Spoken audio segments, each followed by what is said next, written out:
एक ऐसा हथियार जो सेकंड के 10वें हिस्से के अंदर अपने दायरे में आने वाले लाखों लोगों को मौत की नींद सुला सकता है। एक ऐसा हथियार जो एक शहर या फिर एक देश को नहीं बल्कि पूरी पृथ्वी को ही खत्म करने की ताकत रखता है। एक ऐसा हथियार जो कि इंसान ही नहीं बल्कि बड़ी से बड़ी इमारतों को भी भाप में बदल देता है, और इस हथियार को दुनिया परमाणु बम के नाम से जानती है। आपको जानकर हैरानी होगी कि इस वक्त हमारी पृथ्वी पर 13,000 से ज्यादा परमाणु बम मौजूद हैं, और अगर उनमें से सिर्फ 100 परमाणु बम का इस्तेमाल एक साथ कर दिया जाए तो पूरी पृथ्वी को तबाह करने के लिए इतने ही काफी हैं। आज से लगभग 70 साल पहले जापान के शहर पर जो परमाणु बम गिराए गए थे, आज के वक्त में उस परमाणु बम से लगभग 100 गुना से ज्यादा क्षमता वाले परमाणु बम हमारे पास मौजूद हैं। ऐसे में ये सवाल उठना लाजमी है कि एक नॉर्मल सा परमाणु बम जब जापान के पूरे शहर को खत्म कर सकता है, तो आज के वक्त में उससे 100 गुना अधिक ताकत वाला परमाणु बम इंसानों के साथ क्या क्या करेगा। यकीन मानिए, जब आप आज के वक्त में मौजूद परमाणु बम की क्षमता के बारे में डिटेल में सुनेंगे तो आपकी आंखें खुली की खुली रह जाएंगी। आपके लिए यकीन करना मुश्किल हो जाएगा कि अमेरिका के उस वैज्ञानिक ने पृथ्वी से इंसानियत को खत्म करने के लिए कितना खतरनाक हथियार तैयार कर दिया। दोस्तों, एक बार कल्पना कीजिए कि आप सुबह सुबह उठते हैं, नहाते हैं, खाना खाते हैं, तैयार होते हैं और अपने ऑफिस के लिए निकलते हैं। आपके बच्चे स्कूल जाते हैं, बड़े बूढ़े पार्क में चले जाते हैं, सभी लोग अपने कार्य में लगे हुए हैं, और ठीक उसी वक्त कोई मानवता का दुश्मन आपके शहर में एक परमाणु बम गिरा देता है। इस परमाणु बम की क्षमता जापान में गिराए गए परमाणु बम से लगभग 100 गुना ज्यादा है। क्या होगा आपके शहर के साथ, क्या होगा आपके लोगों के साथ, और क्या होगा उस वक्त आपके साथ, चलिए जानते हैं।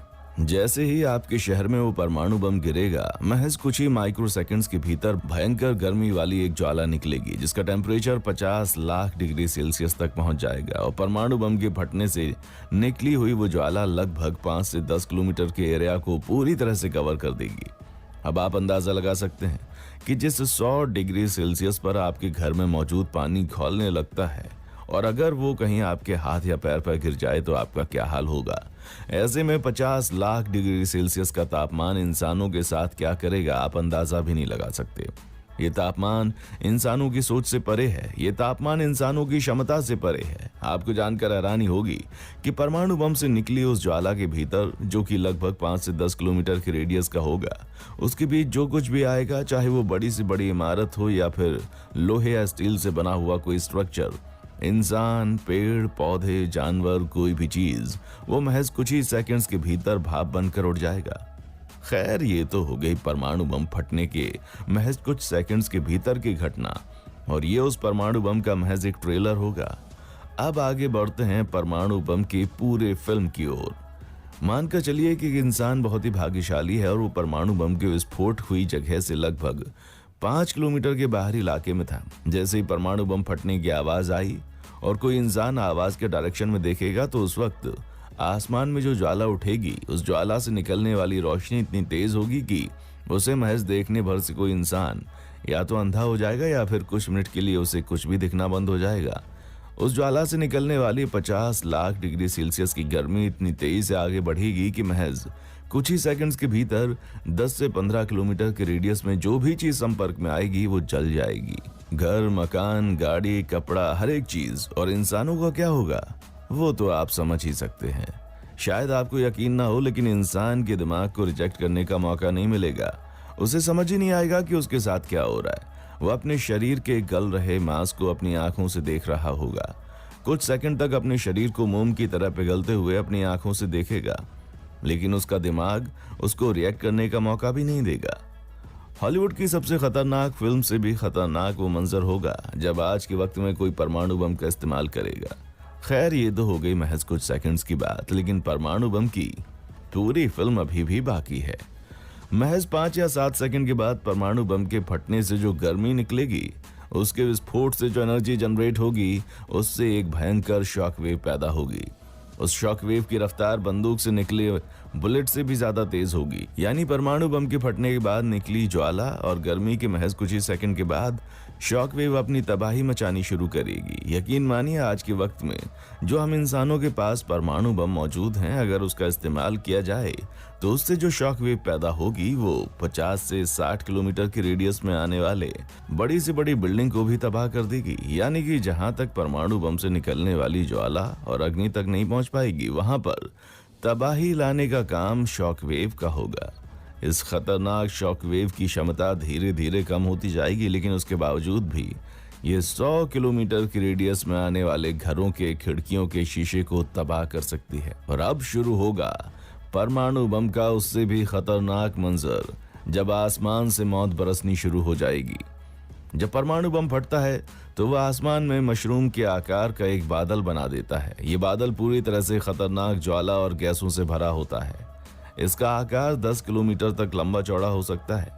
जैसे ये बादल बनता है, आसपास के एरिया को एकदम से अंधेरा कर देता है और हवा से ऑक्सीजन पूरी तरह से गायब हो जाती है। ये किसी भी जीव का दम घोटने के लिए काफी होता है। जमीन पर फटा परमाणु बम आसमान में लगभग 20 किलोमीटर की ऊंचाई तक के इलाके को अपने कैद में ले लेता है और परमाणु बम फटने की लगभग 30 से 60 मिनट के बाद शुरू होती है मौत की बारिश। इस बारिश में इतनी खतरनाक केमिकल और रेडिएशन की बारिश होती है कि परमाणु बम के धमाके से बचे हुए इंसान को ये बारिश पूरी तरह से गला देती है। यानी कि परमाणु बम फटने के बाद पहले तो उससे निकलने वाली गर्मी मानवता को खत्म करती है, और अगर कोई बच जाता है तो उसकी मदद के लिए वहां पर कोई भी मौजूद नहीं होता, और जो बच गया उसको केमिकल की बारिश अपने चपेट में ले लेती है। और अगर कोई आदमी फिर भी बच गया तो शायद ही उस आदमी से बदकिस्मत आदमी दुनिया में कोई होगा। इतना कुछ होने के बाद भी अगर कोई इंसान बच जाता है तो आगे आने वाले दिनों में और हफ्तों में परमाणु बम का रेडिएशन उसे धीरे धीरे मार डालेगा। शहर में ना तो रेल की पटरियां बचेंगी और ना ही कोई रोड, यानी कि वो मदद की उम्मीद भी नहीं कर सकता। हेलीकॉप्टर के जरिए मदद मिलना भी मुश्किल हो जाएगी, क्योंकि वो एरिया इतना रेडियो एक्टिव हो जाएगा कि वहां पर कुछ मिनट रुकना भी जानलेवा साबित होगा। आप सोच भी नहीं सकते कि आज के वक्त में जो परमाणु बम अमेरिका और रूस जैसे देशों ने बनाया है, उसका रिजल्ट कितना ज्यादा खतरनाक होगा। परमाणु बम पर शोध करने वाली एक वेबसाइट के मुताबिक अगर भारत के दिल्ली जैसे महानगर पर कभी परमाणु बम का इस्तेमाल होता है तो आपको जानकर हैरानी होगी कि महज कुछ ही सेकंड्स के भीतर वहां पर 20 लाख से ज्यादा लोगों की मौत हो जाएगी और कुछ दिनों में शायद पूरी की पूरी दिल्ली ही खत्म हो जाए। अब कहीं ना कहीं आपके मन में ये सवाल जरूर होगा कि अगर कहीं पर परमाणु बम का इस्तेमाल हो जाए और आप उसी जगह पर मौजूद हैं तो आपको बचने के लिए क्या करना चाहिए। सबसे पहले तो आपको बता दें कि परमाणु बम का हमला हो और आप बचने की सोच रहे हैं, ऐसा संभव ही नहीं। आज के वक्त में परमाणु बम का इस्तेमाल करने का मतलब है उसका खामियाजा सिर्फ किसी एक जगह या फिर किसी एक समुदाय के इंसान को नहीं, बल्कि पूरी की पूरी पृथ्वी को उसकी कीमत चुकानी पड़ेगी। परमाणु बम के हमले से मौत सिर्फ उन लोगों की नहीं होती जहां पर परमाणु बम गिराया जाता है, बल्कि वे लोग भी उसकी चपेट में आ जाते हैं जो परमाणु बम से सैकड़ों किलोमीटर दूर होते हैं। आज के वक्त में हमारी पृथ्वी पर 13,000 से ज्यादा परमाणु बम मौजूद हैं, जिनमें से 90% सिर्फ अमेरिका और रूस के पास हैं और बाकी के 10% भारत, पाकिस्तान, नॉर्थ कोरिया, चीन, फ्रांस, इजराइल और यूनाइटेड किंगडम के पास हैं। दोस्तों, जानने से पहले आपको बता दें कि परमाणु बम बनाने का काम द्वितीय विश्व युद्ध के दौरान शुरू हुआ। उस वक्त जर्मनी एक एक करके यूरोप के सभी देशों पर हमला करता जा रहा था और जापान उसका साथ दे रहा था। अमेरिका को यह डर सताने लगा कि अगर जर्मनी ने परमाणु बम बना लिया तो हो सकता है कि वो पूरे यूरोप और अमेरिका को तबाह कर दे। इसी तबाही से बचने के लिए अमेरिका ने अपने वैज्ञानिकों को आदेश दिया कि जितनी जल्दी हो सके परमाणु बम को तैयार करें। अमेरिका का एक वैज्ञानिक जिसका नाम था रॉबर्ट ओपेनहाइमर, उसने अपनी एक टीम बनाई और दिन रात मेहनत करके परमाणु बम तैयार कर लिया। 16 जुलाई साल 1945 को अमेरिका के शहर से 200 किलोमीटर दूर एक रेगिस्तानी इलाके में परमाणु बम का सफल परीक्षण किया गया और महज 22 दिनों के बाद अमेरिका ने जापान के शहर हिरोशिमा पर परमाणु बम से अटैक कर दिया। सिर्फ 3 दिनों के बाद 9 अगस्त साल 1945 को अमेरिका ने जापान के दूसरे शहर नागासाकी पर भी परमाणु बम से हमला कर दिया। उस वक्त परमाणु बम की क्षमता आज की तुलना में बहुत कम थी, लेकिन उसके बावजूद भी उस परमाणु बम ने जापान के हिरोशिमा और नागासाकी को 90% खत्म कर दिया। अब आप अंदाजा लगा सकते हैं कि आज के वक्त में हमारी दुनिया के पास 1945 की तुलना में सैकड़ों गुना शक्तिशाली परमाणु हथियार मौजूद हैं। उसका रिजल्ट क्या होगा? खैर, आपका इसके बारे में क्या सोचना है? अपनी राय हमें कमेंट सेक्शन में आकर जरूर बताएं। वीडियो अच्छी लगी है तो इसे लाइक कीजिए और हमारे चैनल को सब्सक्राइब करके